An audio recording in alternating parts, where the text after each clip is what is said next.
ब्रह्माक्षर मने ओम है। ओमिति एकाक्षरम ब्रह्म व्यवहारन मां मनुस्मृत। एक ब्रह्म अक्षर जो है पवित्र है, उसी को बारंबार बारंबार अभ्यास रटना बना दो अपने जीवन में। ये नाक की नोक के नीचे, ये नाक की नोक जो है इससे थोड़ा ऊपर उठे, ये हड्डी नाक की नोक में करोगे तो भी मिलेगा, इस जगह और अच्छी। तो यहाँ पर ओम ओम ओम मन से कहते रहो, कान से सुनते रहो और उसके अर्थभूत अपने आराध्य के स्वरूप को देखने का जब नाम पक्का हो जाए तो नाम का मतलब उसके अर्थरूप अपने आराध्य गुरु सत्ता को अनुभव करो। तो सब लोग इस हड्डी जो निकली है थोड़ी सबसे ऊपर वाली जगह, तो ये स्वर्ग के द्वार में पूर्ण अस्थि मने आस्थावंत होके और लंबा मध्यम या तीव्र गति से ओम, तो पहले ओम ओम लंबा करो, फिर उसको मध्यम में आओ, फिर जल्दी जल्दी जल्दी भी ओम ओम कर सकते हो कि कोई और कुछ न घुसने पाए है। अभी धीरे धीरे लंबा हो।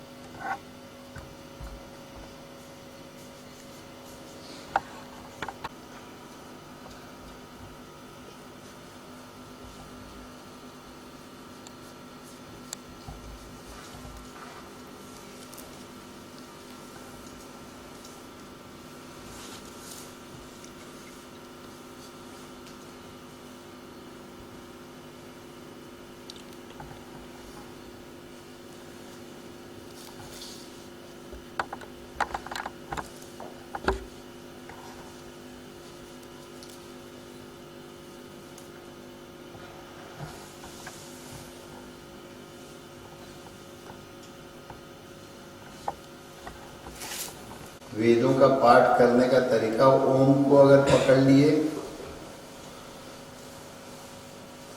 गुदा मार्ग से ओम उठाओ और उसको फिर वहीं ये ले आओ, तो ये ओम जब लाते हो फिर वहाँ पहुँचते। मूत्र मार्ग से ओम उठाते हो फिर वहीं ले जाते हो। दोनों पैरों के उंगलियों के छोर से ओम को उठाते उठाते उठाते नाभि के उधर से यहाँ ले आते हो ब्रह्मरंध्र में, फिर उसको अमृत रूप बना के फिर वापस। वाणी की अधिष्ठात्री यहाँ है तो इधर से ओम उठाते हो फिर उधर ही पहुँचा देते हो।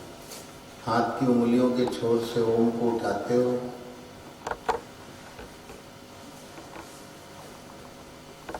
फिर वहीं पहुँचा देते हो। ओम ओम, ये तुम्हारी एक प्रणाली।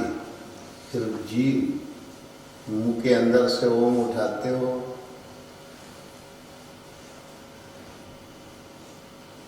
तो जीभ से होकर जो एक जीभ उपजिह्वा लटक रही है, जीभ के छोर से जीभ के आधार तक ले गए, वहाँ से कौवा लटक रहा है, उसके द्वारा ओम को ऊपर ब्रह्मरंध्र में अपने आप पहुँच जाता, सब में पहुँच जाता। और फिर उधर से ओम कहते हुए लौटा के ले आओ। दोनों नाक से ओम को ले जाओ और फिर ओम को वहीं लौटा लाओ। दोनों आँखों से ओम को ले जाओ ब्रह्मरंध्र में, फिर वहाँ ले आओ। दोनों कनपट्टियों से ले जाओगे तो पूरे शरीर की त्वचा में ओम निनादित हो जाएगा।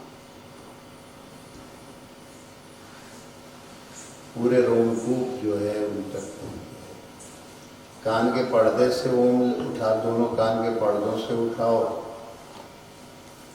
उठता तो दाहिनी से है पर दोनों से उठो, फिर ब्रह्मरंध्र में ले आओ।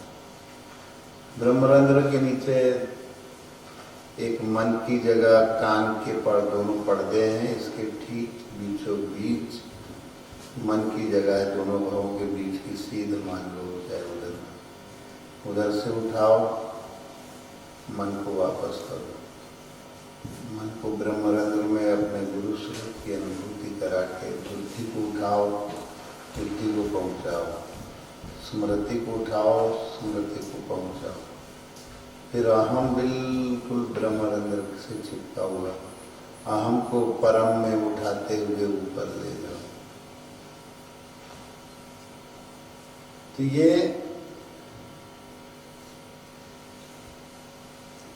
चौदह अध्यात्मों को आधिभौतिकता से ऊपर ले जाती है, उसकी देवता जाग जाती है। ये अज्ञान अंधकार पूरा तुम्हारा नष्ट हो जाता है। भगवान जब प्रसन्न होते हैं,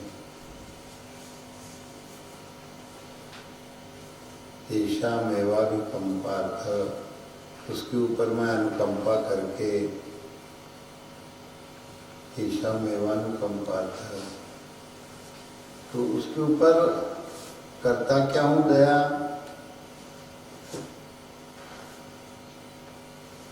अनुकंपा भगवान की क्या होती है? ज्ञान दीपेन भास्वता, ज्ञान दीप से प्रकाशित होते। फिर ज्ञान दीप क्या है? फिर वही आ जाएगा, अहम सर्वस्य प्रभो मत्त एव प्रवर्तते। तो जो इस तरह से जान जाए कि मुझसे ही ये पूरी सृष्टि है और मुझ में ही वर्तन कर रही है मेरे स्वरूप में, इति मत्वा भजन्ते मन, बुधा भावो समन्विता, कि भगवान से बना है ये सब कुछ, ये पूरा पिंड, और जैसे ये पिंड बना ऐसे ब्रह्मांड बना। अभी जैसे तुम लोगों को बताया कि बुधा मार्ग से ले गए ब्रह्मरंध्र तक, फिर वापस लौटाए लंबी श्वास, फिर मूत्र मार्ग से ले गए, फिर उसको वहां लौटाए। तो ये लंबी, ये वेदों को भगवान को अनुभव करने के लिए सभी इंद्रियां प्रकाशित हो गई, अपने अपने कार्य में लग गई।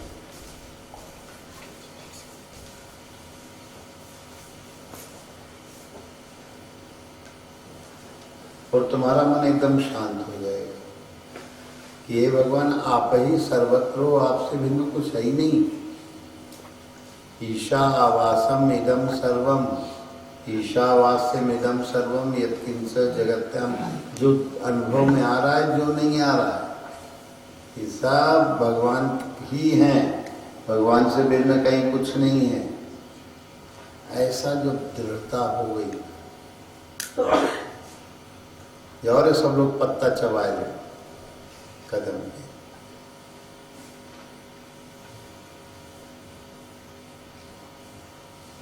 तो त्याग पूर्वक का मतलब सब भगवान से प्रकाशित है, तो हम अहंकार क्यों करेंगे? मैंने ये किया, मैंने वो किया, मैंने वो किया, मैंने वो किया। ऐसा मूर्खतापूर्ण अहंकार वही करेगा जिसको गुरुमुखी नहीं हुआ। और गुरुमुखी होने के बाद अगर वो कह रहा है कि मैंने ये किया, मैंने ये देखा, इसका मतलब उससे अभी गुरुमुख हुआ ही नहीं। गुरुमुख वही है जो इसके अहंकारों से, अहंकारी से तो मुक्त होगा। समस्त क्रियाओं के अहंकारों से जो गुरुमुखी होगा वही मुक्त होगा, और निबुरा जो होगा वो तो दूर जाटेगा अहंकार से।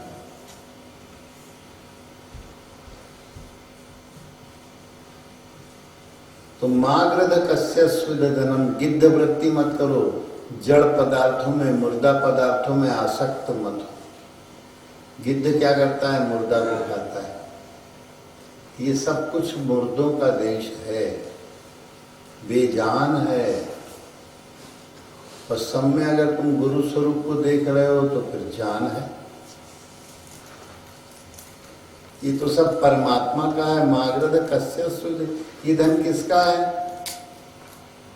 भगवान से भिन्न तो कुछ है ही नहीं। निर्धन हो अगर गिद्ध वृत्ति में पड़े हो, और अगर तुम्हारे पास धनियों के तो धन है लाखों, मुझ निर्धन के धन बस तुम हो। ये किसका धन है? सब ये उसी का है जिससे ये सब व्याप्त है।